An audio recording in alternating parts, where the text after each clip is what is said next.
Assalamualaikum warahmatullahi wabarakatuh. Halo teman-teman, perkenalkan nama saya Irsyal Badila. Saya dari kelas 10-4 SMAN 1 Jampang Kulon. Dalam video ini saya ingin menjelaskan video tentang mengenal biosolar, potensi sumber energi alternatif masa depan. Silahkan disimak video ini dengan baik dan seksama. Penjelasan paling sederhana dalam menjelaskan perbedaan solar dan biosolar adalah dari bahan dasar pembuatannya.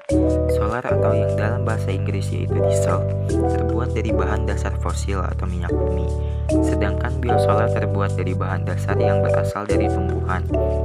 Lebih lanjut mengenai perbedaan yang ada antara keduanya, berikut merupakan perbedaan-perbedaan lain yang perlu Anda ketahui. A. Biosolar B30 merupakan hasil pencampuran solar dengan minyak nabati yang berasal dari minyak kelapa sawit ataupun palm oil CPO.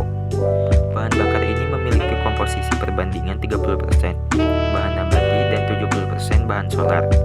Berikut merupakan daftar buah atau biji tanaman yang dapat diolah sebagai biosolar, antara lain biji kapuk atau biji pohon randu, kacang tanah, nyamplung, buah kemiri, dan biji jarang pagar. Tanaman tersebut adalah contoh dari tanaman yang dapat dengan mudah kita tanam dan tumbuh di sekitar kita. Oleh sebab itu, dengan memperhatikan kemungkinan ketersediaannya, biosolar termasuk dalam kategori sebagai energi alternatif terbarukan untuk menggantikan penggunaan solar. Penjelasan paling sederhana dalam menjelaskan perbedaan solar dan biosolar adalah dari bahan dasar pembuatannya. Solar atau yang dalam bahasa Inggris diesel terbuat dari bahan dasar fosil atau minyak bumi, sedangkan biosolar terbuat dari bahan dasar yang berasal dari tumbuhan. Berikut merupakan perbedaan-perbedaan lain yang perlu Anda ketahui. Yang pertama, kandungan energi terbuat dengan ragam bahan yang sangat berbeda, mengakibatkan kandungan energi dari keduanya memiliki perbedaan. Karena terciptanya dari tumbuhan, biosolar memiliki kandungan energi yang lebih kecil daripada solar. Dengan perbandingan 11%, bisa dipastikan bahwa kandungan energi dalam solar lebih banyak. Yang kedua adalah kadar sulfurnya. Dalam biosolar, kandungan kadar sulfur jauh lebih rendah dari kadar sulfur pada solar. Hal ini membuktikan sekaligus menyebabkan biosolar memiliki kandungan energi eksplosif yang lebih rendah dari solar. Namun, karena kandungan sulfurnya lebih rendah, biosolar cenderung lebih ramah lingkungan karena pada sulfur yang rendah menghasilkan sedikit karbon dioksida.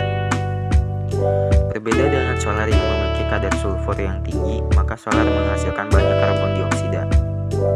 Ketiga, kekuatan proses oksidasi dari biosolar B30. Dalam pengolahan bahan bakar, oksidasi berperan dalam menciptakan sumber energi untuk melakukan pembakaran. Dikarenakan biosolar memiliki kadar sulfur yang jauh lebih rendah, maka proses oksidasi dalam biosolar pun cenderung lemah. Tidak hanya itu, proses oksidasi yang lemah juga cenderung mengakibatkan penyumbatan pada bagian-bagian mesin.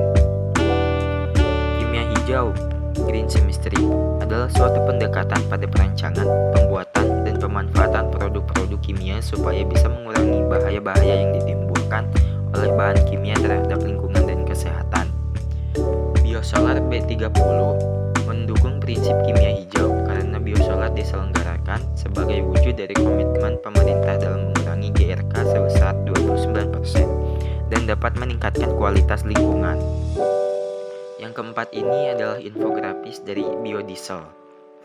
Terima kasih telah menonton video ini sampai akhir. Jangan lupa subscribe, like, komen, dan share ya kawan-kawan. Wassalamualaikum warahmatullahi wabarakatuh.